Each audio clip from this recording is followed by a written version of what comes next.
I'm gonna ask Larry at this time to to piggyback on the answer that Bobby just gave and give us a bigger insight into the resettlement agencies that might be in our neighborhood, that might be in our cities, because well, Larry, tell us how that usually works out in cities and communities around the U.S. Yeah.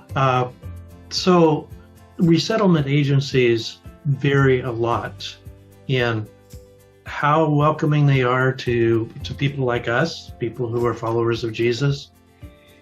And here in the Fresno area where I am for the time being, we find that in receiving primarily Afghan refugees right now, there is a connection that the resettlement agency allows to take place, but it's like with these really restrictive, you can't do this, you can't do that, don't talk about faith, don't mention the church. And so to have a relationship there in Nashville that is somewhat more open and welcoming to you as followers of Jesus, to live out the light in these people's lives, that's a refreshing experience.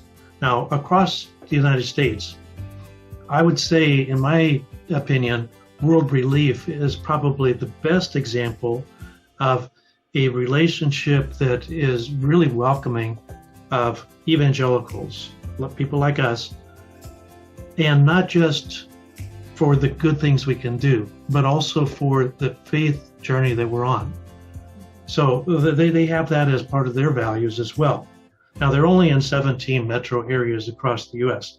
So when we were in Memphis, that happens to be one of those 17, or Sacramento, Mark, where you were recently, another place where World Relief is present. But later on, I have a resource that I'll share coming from a couple of the leaders of World Relief that I think speaks far beyond those 17 metro areas.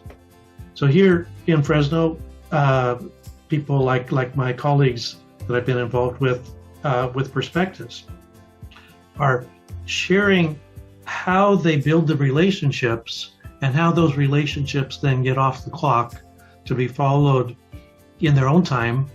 And those are where the conversations are taking place.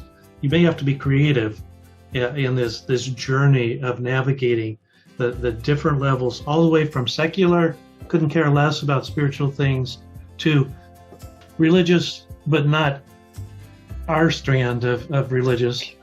And there's their own agendas, and how you continue to act as God's people in the midst of that diversity. Yeah, I think that's a really good point, Larry. And for me, what it is when I am on the clock, I'm a volunteer.